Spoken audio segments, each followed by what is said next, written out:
Uma boa noite a todos. Hoje estamos trabalhando o item 25, a terapêutica do amor.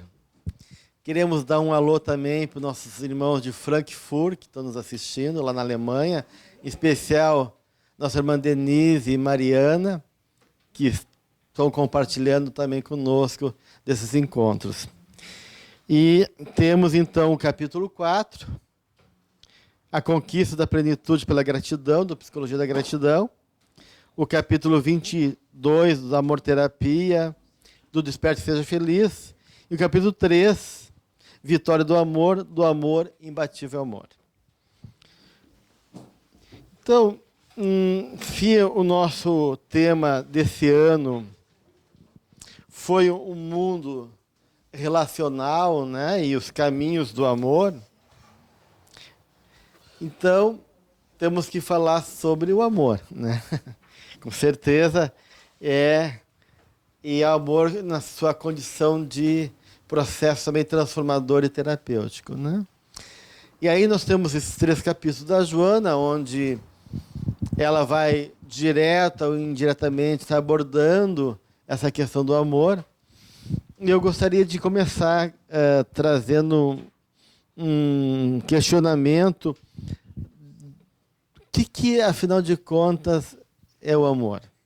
Vamos começar tentando entender melhor esse conceito, porque a Joana traz uma série de elementos ligados ao tema, mas muitas vezes a gente lê e não consegue aprofundar e definir de maneira mais clara o que é o amor. Então eu gostaria que vocês, inspirados nas leituras, pudessem colaborar nesse sentido. Alguém quer começar a falar?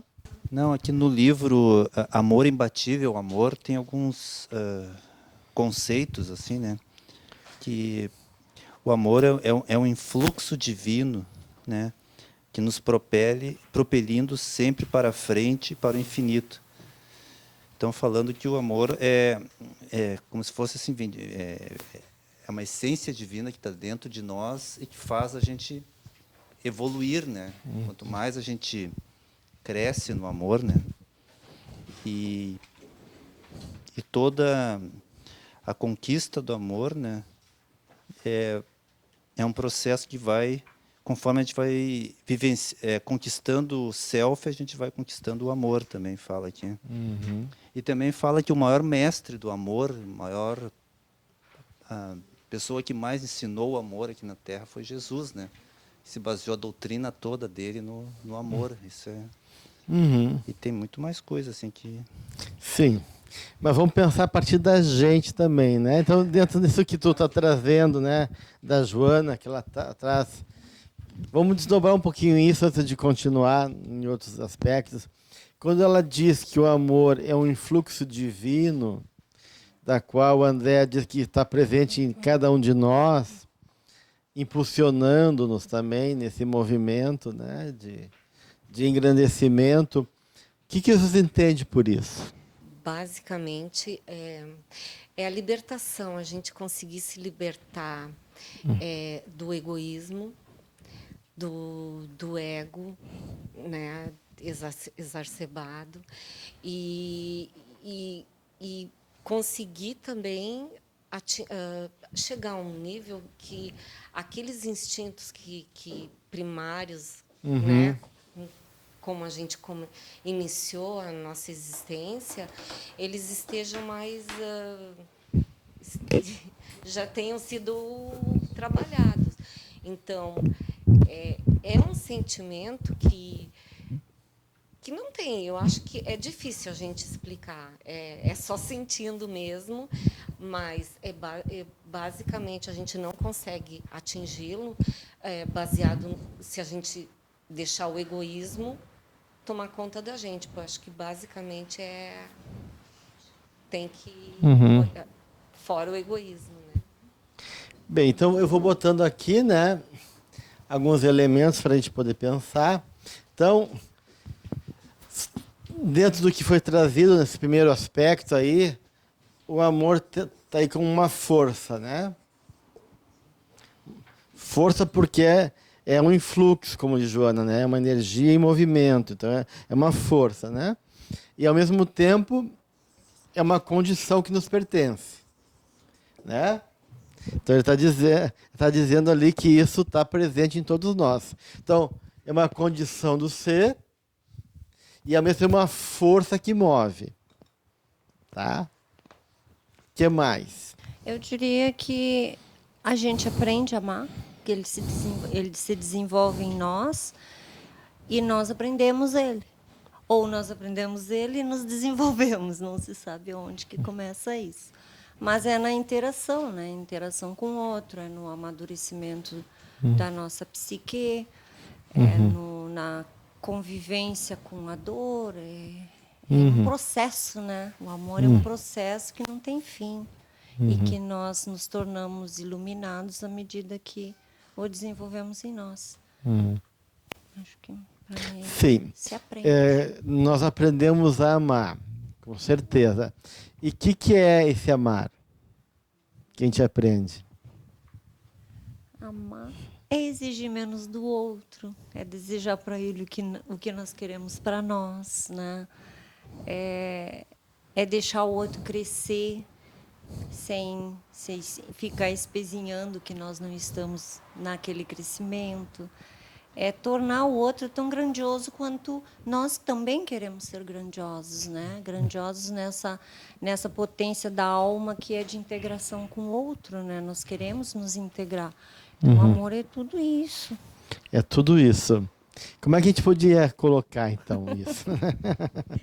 Então, já que é um processo e que é aprendido, né? Então, claro, então a gente está vendo o amor como, ao mesmo tempo, uma força, né? Então, como uma condição, e aí a gente pode ver que Joana adjetiva, né? Esse amor enquanto um manancial, um conteúdo que nos inunda, nos pertence, nos move, e ela tem uma série de adjetivos que ela fala em relação ao amor, mas o amor também é uma função, né? Que estou falando aqui. Isso, ou seja, ele tem um papel, né, a desempenhar, então ele está ligado como função aos três elementos básicos do espírito ou da mente, né? Que é a vontade, o pensamento e o sentimento. Então, vocês acabaram de me dizer agora há pouco tempo que o amor é um sentimento, né? Então,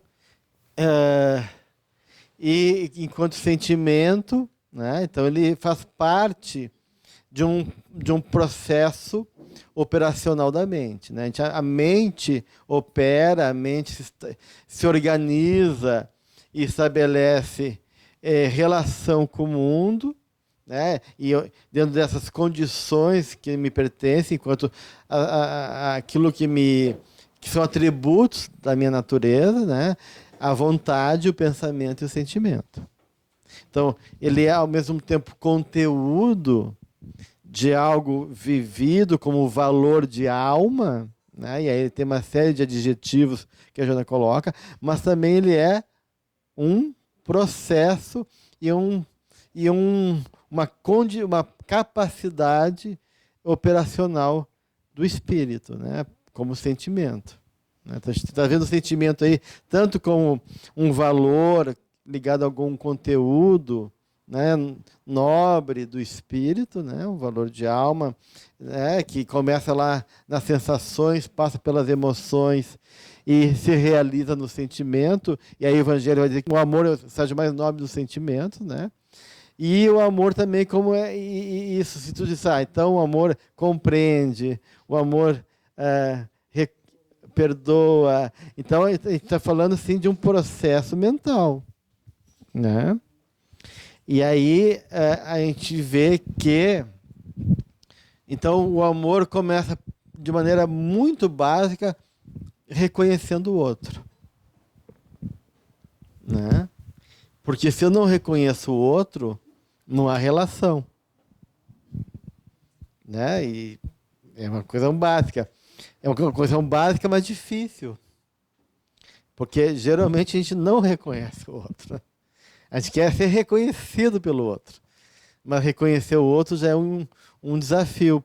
Porque reconhecer o outro é poder realmente dar o direito do outro ser o que ele é e realmente o perceber nessa condição. Porque a gente tende sempre... A gente viu aqui durante o ano que as relações são muito de projeções. Então a gente tem, estorvando esse processo aí todo, né, que precisa ser educado, a gente tem um apego, que não é amor, né, que as pessoas confundem com amor. A gente tem a projeção de ideais, de necessidades em cima do outro, aonde o outro é carregado, então, de elementos, atributos que eu deposito nele e, às vezes, exijo que ele responda nisso. Daí, isso é uma forma de negar o outro a si mesmo. Né? A gente então, se eu quero amar, eu tenho que reconhecer. Eu tenho que, naquilo que a gente já viu aqui em outro momento, que a objetividade é essencial para a relação, né?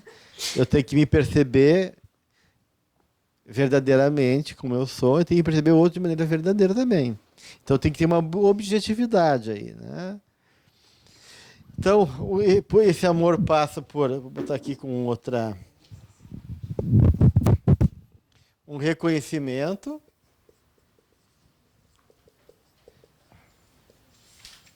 uma aceitação, né?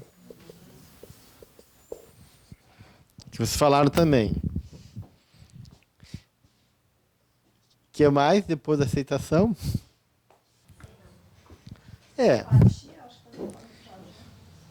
Sim, eu vou botar como compreensão, né? Que entra daí essa empatia, né? Esse trabalho de... E aí, tudo isso exige sempre uma resposta. Né? Uma resposta afetiva nossa. Então, o amor é uma forma de também dar ao outro o que ele necessita. Né? Sim. Daí entra no reconhecimento, na aceitação, né? Tu acolhe, tu reconhece, tu acolhe, tu aceita, daí faz uma compreensão, né? Não só do que o outro quer, mas do que o outro necessita, né? E aí tu realmente, do ponto de vista do amor, o teu vínculo então é com o self do outro, né? De uma maneira, o amor, ele busca essa conexão de almas, que é uma compreensão mais profunda, não é da persona, não é do âmbito do ego, é do âmbito da alma do outro. Né? Então, e eu vou poder, de uma maneira, me dispor, né, a colaborar, e ajudar, e favorecer, e dar algo de mim em favor disso. Né? Eu estou amando. Porque a maioria das vezes é apego, é exigência, necessidade, é paixão, é um monte de coisa, mas tudo isso não quer dizer amor. Né? Então a gente tem assim, dois grandes blocos aí que a Joana coloca em relação ao amor. Né? O amor como um estado, né, ligado a essa condição do ser, que começa lá como um núcleo original, primário, que nos conecta com o divino, porque o amor é um estado divino de nós, né? E que nos anseia buscar ele, né? Que há uma ânsia por Deus, né? A gente deseja Deus, e esse amor nos impele a reconhecer Deus e poder entender, né, o que significa. Né? Então, como força e condição do ser. Então, esse amor é uma condição que, quando desenvolvida, fala de uma série de adjetivos que ela fala ali, né? Depois a gente pode até citar, porque é interessante. E o amor é um sentimento que vai se desenvolvendo. E como sentimento, ele é uma forma de razão. Né? Porque se o amor percebe, reconhece e compreende e adequadamente, né, responde ao outro dentro de um valor que o outro necessita, então é uma forma de razão. Só que não é a razão da cabeça, é a razão do coração, mas é uma forma de razão. Tá? Então, de uma maneira, a gente está falando de um conteúdo, né, e uma força que move o universo, impulsiona a vida. A gente está falando de uma operação mental chamada sentimento, que é uma operação racional, né, não baseada na lógica cognitiva, mas de uma lógica que é uma lógica de um sentido que passa pelo coração, mas que move por significado, por sentido, por uma capacidade de perceber objetivamente o outro. Né? Porque eu posso perceber a realidade pela percepção, né? E essa percepção faz com que eu possa estabelecer algo que é o entendimento do que é percebido, uma compreensão. Essa compreensão se dá pela cabeça, de maneira cognitiva, e se dá pelo coração. Ela pode começar pelo cognitivo? Pode, e a Joana vai dizer que o amor precisa também dessa parte racional. Ela vai dizer isso, se eu não me engano, no Amor Imbatível Amor. Orientado pela razão, faz-se lúcido e confiante, não extrapolando os limites naturais, a fim de se tornar algema ou converter-se em expressão egoísta. Olha só que interessante. Tem duas questões problemáticas nessa afirmação da Joana, né? O egoísmo é uma forma de amor, o egoísmo é uma forma de lidar com o amor, né? Porque se tu entender o amor como essa condição natural, mas que precisa ser contido, né? E não deixar extrapolar. Então ela está dizendo que o egoísmo é uma forma primária de vivenciar e compreender esse amor, né? Então, a fim de não se tornar algema ou converter-se em expressão egoísta. Expressão egoísta. Então, esse amor como anseio, no primeiro momento, um anseio que nós temos de comunhão, de conexão com a vida, com Deus e com o outro. Né? Então, o amor, ele vem mimetizado muitas vezes com o desejo, né? Com o desejo, com eros. Né? Apesar de eros não ser o sentimento, esse impulso básico, né, também da vida, o eros, ele vem mimetizado com o amor, né? E por isso que ele precisa de ser orientado pela razão, segundo a Joana aqui, se fazendo lúcido e confiante. Então, quando a gente está trazendo a psicologia da gratidão como um dos elementos aqui para compreender o amor, do que a Joana está falando? Ela está falando dos modos. A razão trazendo não só uma ideia de clareza para o coração que ainda não tem essa clareza ainda, né? Porque não, né? Ele está confundido nesse amor com outras necessidades internas que o tornam emocionalmente vulnerável ou voraz e assim por diante. Então, essa razão da cabeça pode ir ao encontro do coração para poder ajudar o coração a não se perder, né? E aí existe também a nível de comportamento, modos de ser, estilos, condições que ajudam a realmente a educar o sentimento. Então, o sentimento tem que ser educado.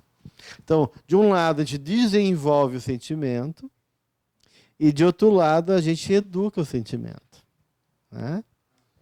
Então, assim como a inteligência, né? A gente vai desenvolver a inteligência, mas a gente pode educar ou criar condições de a gente poder refletir, de pensar, de avaliar de maneira mais acurada, mais precisa, mais elaborada, né? Então, o sentimento também, ele precisa de exercício, ele precisa de modos de ser, né?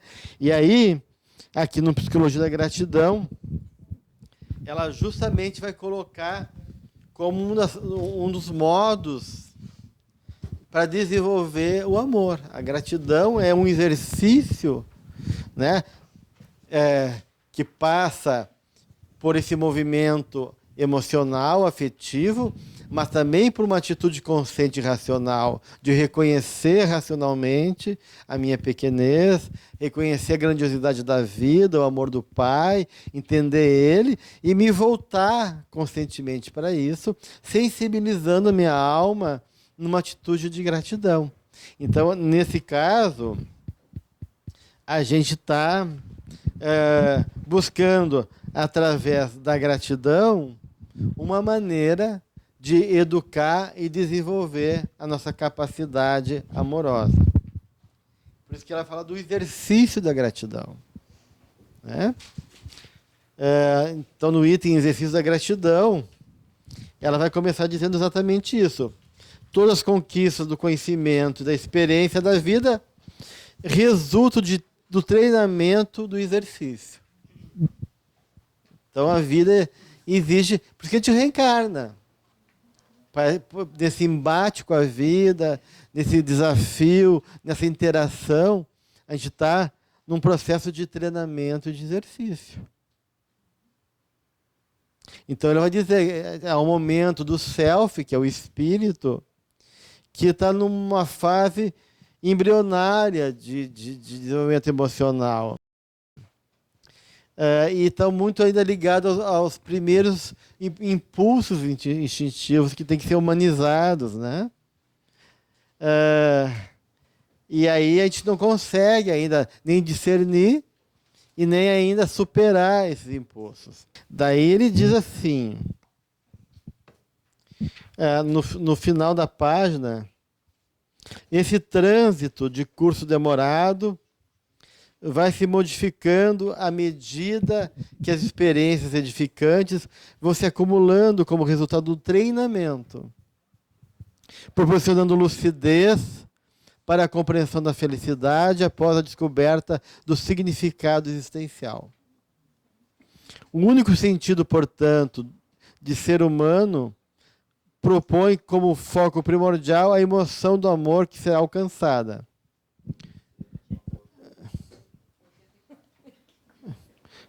Se pegar aqui o item exercício do amor, exercício da gratidão. Aqui, ó. Oceano. Aqui. Agora, o único sentido, portanto, de ser humano propõe como foco primordial a emoção do amor que será alcançada. No oceano do amor, tudo se confunde em plenitude. Logo, em superação do ego e dos arquétipos perturbadores. Ou seja, né, nós temos, então, de uma maneira, o amor já é uma condição de ser plena, porque está o amor divino em nós.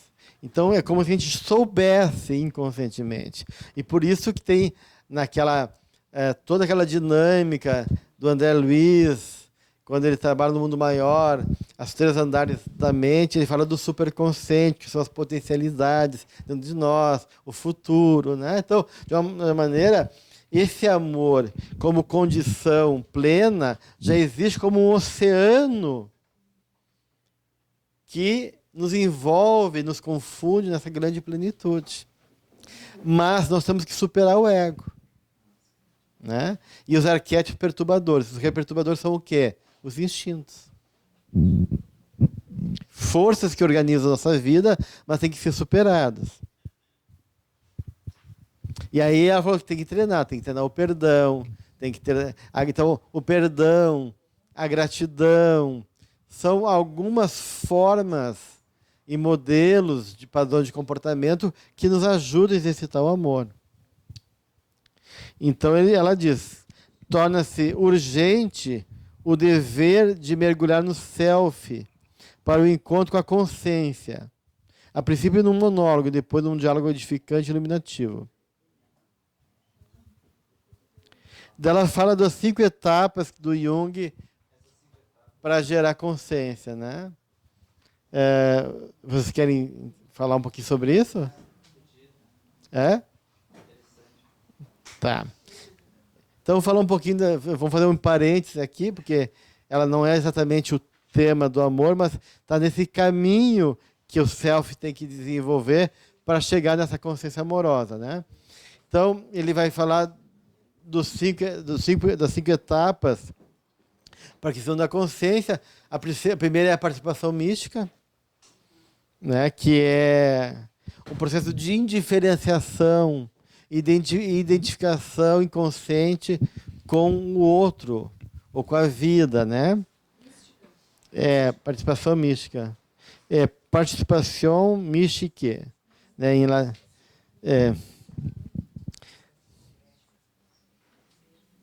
Então, isso é muito comum no começo da vida do bebê, né?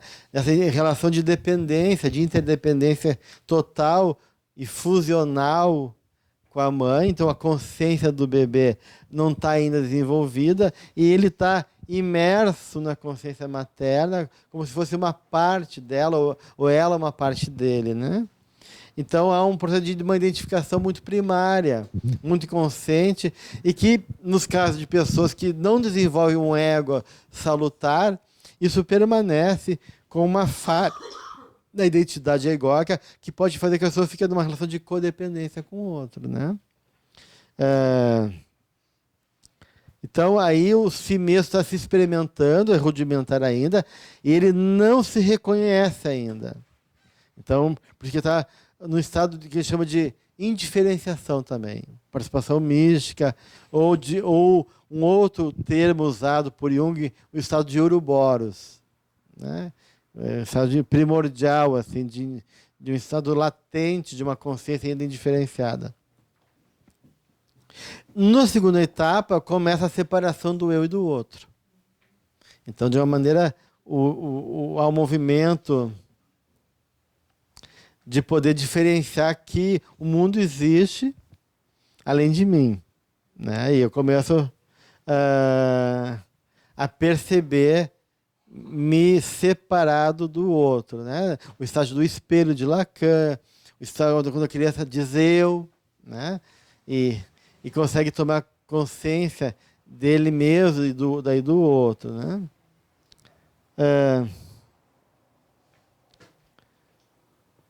E aí começa um campo que a Joana fala de um caminho de uma compreensão da diversidade da vida, né? Das várias realidades, perspectivas que favorece, né, a possibilidade de poder reconhecer potenciais, valores, características e ir encontrando o caminho da sua identidade. Na terceira fase dessa aquisição de consciência, é o estágio do pensamento que pensa sobre o pensamento. Essa capacidade de tu poder refletir, reflexionar, como a Joana Diane já, de poder realmente compreender de maneira abstrata, de trabalhar a questão simbólica, né? Então, as projeções mais primordiais que estavam na relação eu e o outro começam a se expandir e ser vividos em outras experiências que não só de maneira literal, mas nos símbolos, as lições, nos princípios éticos. E aí, a passagem de poder perceber um outro, que é Deus, né? Não o literal, a coisa da matéria, né? Mas de poder sair de uma compreensão literal e material da vida e ter uma visão mais alargada um pouquinho da realidade, né? A quarta fase é a superação das projeções, porque o próprio experiência do self também é projetado, ainda, né? E aí tu estabelece um momento de crise, ou um momento de esvaziamento, né? Que é o momento que Jung chamou na sua experiência no Livro Vermelho, ou em outros momentos da obra dele, como no Aion, de um momento de solidão. Solidão e sacrifício, né? Porque no Livro Vermelho, o Jung vai relatar o momento de crise que ele está vivendo, uma crise que é coletiva, então ele está muito sensível ao inconsciente coletivo, ele tem vários sonhos e visões premonitórias da guerra mundial, de situações outras, ele tem o sonho do mar de sangue na Europa, ele tem vários elementos que mostram que ele está muito sendo invadido por esses conteúdos inconscientes que diz respeito ao momento histórico que o planeta está vivendo, e ao mesmo tempo está passando uma crise individual muito grande. Porque ele rompe com Freud, em 1913, e ele está também numa crise entre a personagem 1 e 2 dele. A personagem 1 é o homem da sua época, que ele chama assim o espírito da época, né? Que ele está famoso, a mulher do Rockefeller deu 360 mil francos suíços, acho, para ele botar um clube de psicologia, né, na Suíça. E tem pessoas que vêm dos Estados Unidos para consultar com ele. É um cara que começou a ganhar, ter sua clínica, começou a escrever. Então ele está num processo já de reconhecimento profissional. Ele é um cientista, pesquisador. E ele começa a entrar em crise com o espírito da época, que é o espírito racional, um espírito desse mundo moderno, que é um espírito tarefeiro e irracional. E aí emerge a personagem número 2 dentro dele, que já existia, como o espírito da profundeza. E começa a haver um debate, um choque, um diálogo entre o espírito da profundeza e o espírito da época. Então, o Livro Vermelho começa, no final de 2012, 2013, ele vai começar a escrever as experiências internas, é o momento que ele começa a se entregar para essa crise, a se confrontar com isso, né? E aí ele fala, num certo momento, desse homem moderno, que é regido pelo espírito da natureza, a necessidade de fazer o sacrifício, né? Que é o quarto estágio, que é matar o homem heróico, o herói, que quer controlar, quer dominar, que quer, de uma maneira, reger o processo, o ego reger o processo, ele reconhecer que ele não dá conta disso, né? E aí a ideia, então, desse sacrifício, que ele liga muito à imagem do Cristo, né? Que a gente tem que fazer um sacrifício, e que esse sacrifício vem com a solidão. Só com a solidão. Que não pode acontecer. Então, ele vai dizer que essa solidão é fundamental para que a gente possa viver nosso deserto interno ou descer para o nosso inferno interior. E assim, essa descida, não há como haver processo de transformação, de redenção e de consciência. Então essa descida tem que ser feita. Então no livro vermelho vai ter os momentos de descida ao inferno, né? Então esse é o quarto estágio que a Joana coloca aqui.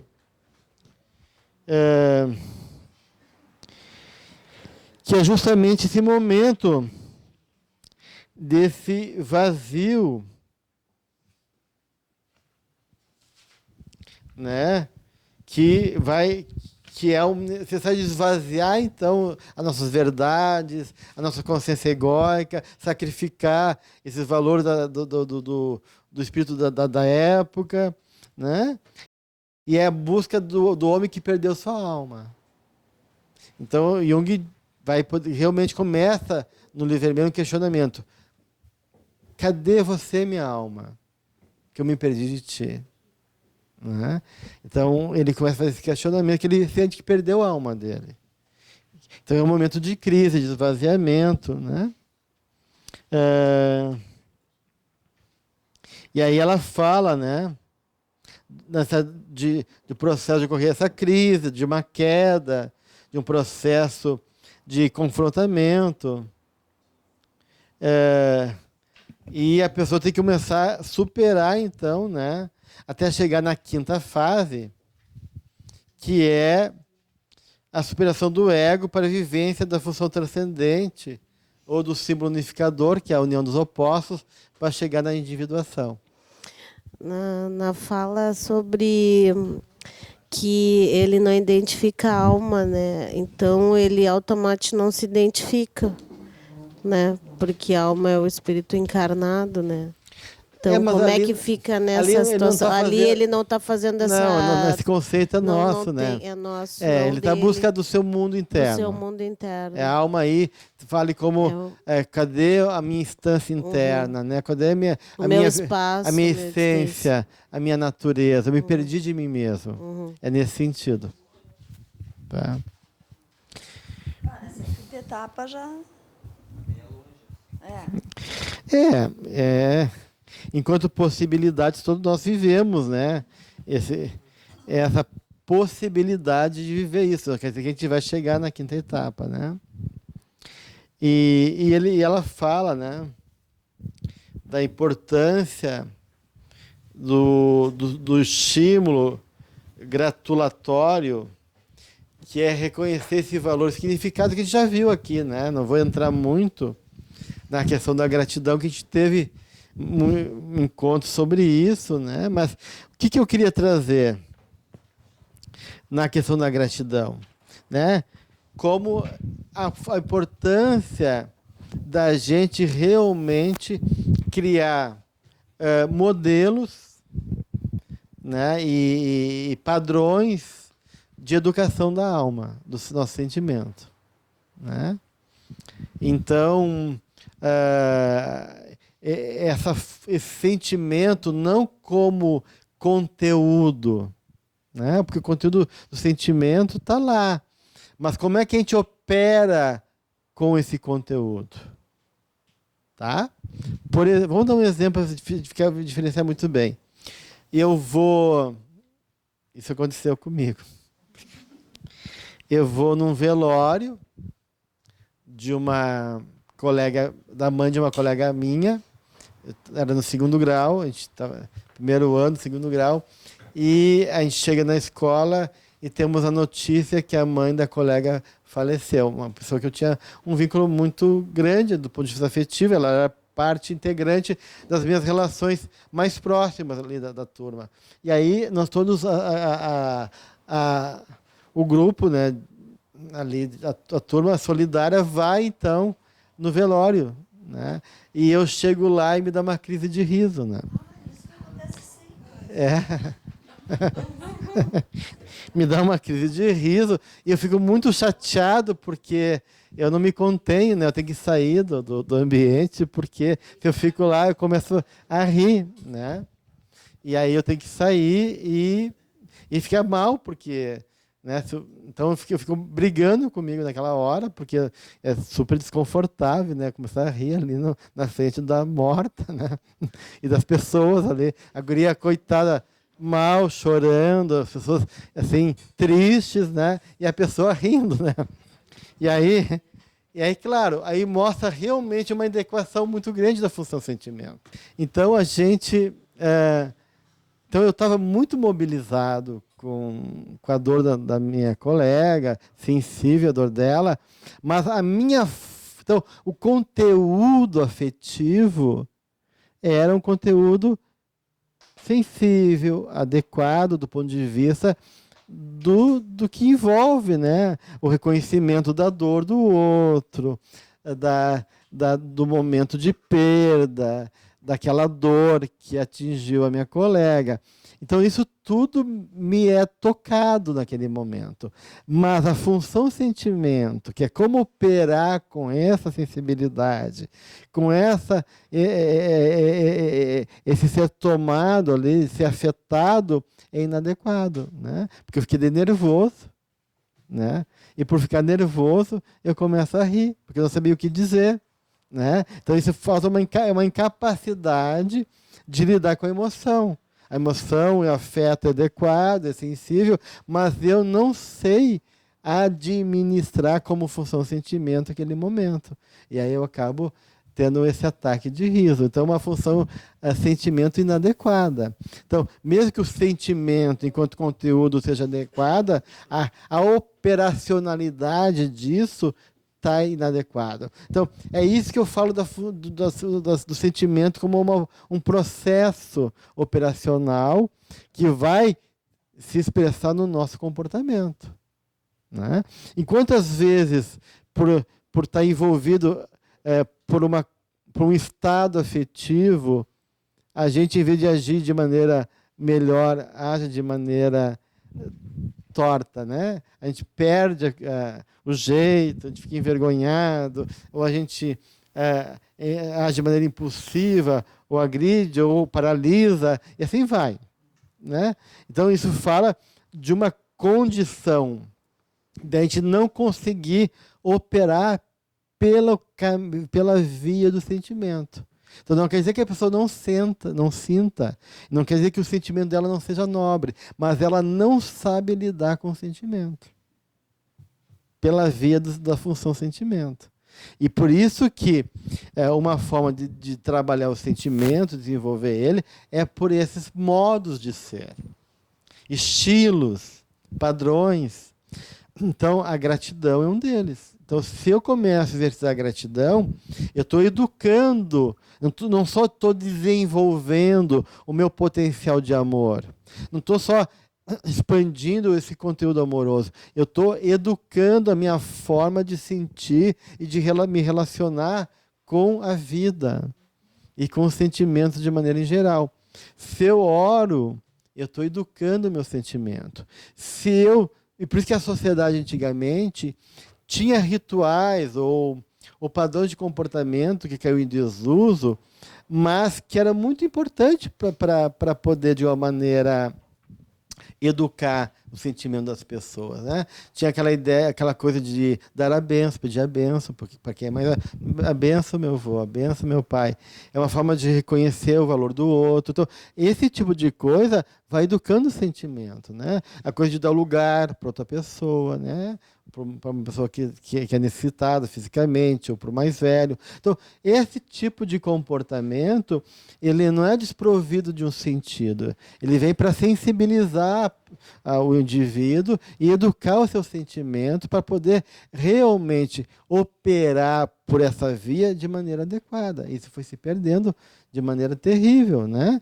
E agora eu vi no Facebook, um tempo atrás, que lá, não sei se é da Dinamarca ou da Noruega, que as crianças aprendem desde pequenininha a ser solidárias e são educadas a ter atitudes do outro, né? Então, isso na Europa não é só a educação na escola, não é uma educação só cognitiva, de dar conta dos conteúdos, né?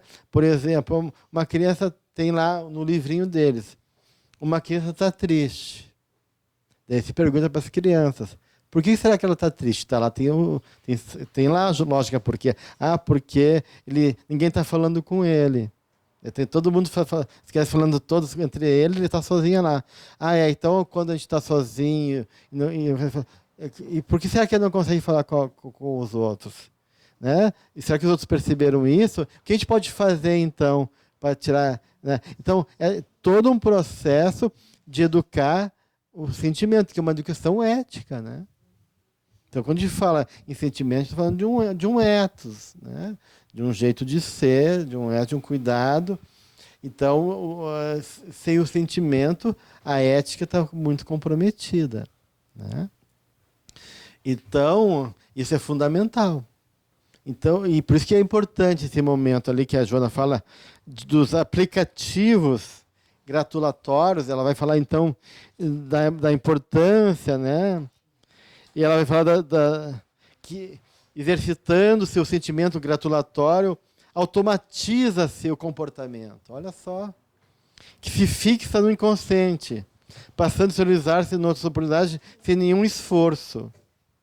Então, na medida que a gente vai entender a ternura, a sensibilidade de estar sensível ao outro, né? Que vai dar aquilo que, na linguagem moderna, a gente chama de feeling. O feeling, né? Como lidar com a situação, como falar, o tempo certo. A capacidade de perceber o tempo das coisas é pelo sentimento. Então, qual é o tempo da pessoa? Qual é o tempo do momento? De ter sensibilidade de perceber, né? E aí, não só de poder ter uma consciência perceptiva do momento psicológico, né? Porque é um momento psicológico do outro, mas a forma de abordar o outro, né? De chegar no outro. É o feeling, que é essa sensibilidade, né? Então, que é do sentimento. Então, se a gente consegue desenvolver isso, a gente está colaborando porque essa condição de ser que já existe em nós e essa força que move o mundo possa se manifestar de maneira mais favorável, né? E assim criar condições de relações mais saudáveis, que promove a humanidade, que promove o outro, que ajuda o encontro, que favorece a relação, né? Porque de uma maneira, nesse processo todo, o que tem em jogo é esse mundo de relações. Que a ternura, a docilidade, né? A entrega, é o resultado da cultura e da vivência das ações superiores do amor. Então, que estabelece paradigmas, modelos, né, padrões de conduta enobrecedora, externando-se em curiosos fenômenos de simpatia e de generosidade. Então, o amor, né, que ela coloca aqui, a ternura. Isso eu achei essencial tu trazer, Brisa, porque o que acontece muitas vezes, a gente pode ser muito educado, mas ao mesmo tempo vai perdendo o sentimento, né? A conexão, a sensibilidade. Então, a gente faz por educação, então isso é um perigo, de inverter, que o aspecto formal, em vez de ajudar a gente a despertar a sensibilidade fica presa ao nosso individualismo, mas de maneira adequada. Então, a gente vê também muitas sociedades que são muito educadas, mas são muito frias, porque perdeu a ternura. Perdeu essa compaixão, a ternura, essa sensibilidade. Então, de uma maneira, esse processo ele tem que se abrir realmente para o outro, para se afetar do outro, e não por um processo apenas de educação, né? Que porque aí fica muitas vezes um verniz, né, social, mas internamente fica uma falta de sensibilidade e de real cuidado com o outro, né? É por isso que a confiança em nós mesmos, em ações, né, de amorosidade, de ternura, docilidade, que é muito importante, porque a consciência do ser real, né, do que somos, né? Então, eu acho que o amor é isso. É a transparência, a espontaneidade, né, do conteúdo que nós temos. Acredito assim. Porque a gente vê que daí que a pessoa é educada, mas quando o outro não responde de forma educada, ela vira um monstro, né? Ela cobra a educação, exige, né, como se o outro tivesse que responder da mesma maneira. Então, até onde que vai realmente a sensibilidade de poder compreender o outro e ajudar o outro também a encontrar o caminho dele para poder se enobrecer. Então, tem tudo isso, né? Oi. Então, para encerrar, pode falar. Não, é que até mesmo para encerrar, porque está no final, é o final do aquele livro Amor Imbatível Amor. Uhum. E a proposta que a Joana assim deixa assim para a gente ali, que até para exercitar o amor, para uma forma, né, exercitar a gratidão também, que ela fala assim, diante, portanto, de qualquer situação é necessário amar. Aí ela fala assim: desamado se deve amar, perseguido é preciso amar, odiado torna-se indispensável amar. Algemado a qualquer paixão dissolvente, a libertação vem pelo amor. Aí depois ela fala: quando se ama, se é livre, quando se ama, se é saudável, quando se ama, se desperta para a plenitude, e quando se ama, se rompe as couraças e os anéis que envolvem o corpo, e o espírito se movimenta produzindo vida e renovação interior. Isso tudo a gente vai ver semana que vem. Quando você ama, que é o amor enquanto essa força e essa condição plena, né? Então a gente não vai falar mais da função sentimento, nem da educação do sentimento, mas de falar desse estado de amor, né? Dessa condição, né? Que nos inunda de esperança, de alegria e de significado na vida, que nos leva à plenitude. Então, semana que vem, a gente continua nesse mesmo tema. Tá? Então, quem não leu, possa ler, né? O item 25, a terapêutica do amor, capítulo 4, da psicologia da gratidão, o capítulo 22, do Desperte e Seja Feliz, e o capítulo 13, do Amor e Imbatível Amor. Então, até semana que vem, gente.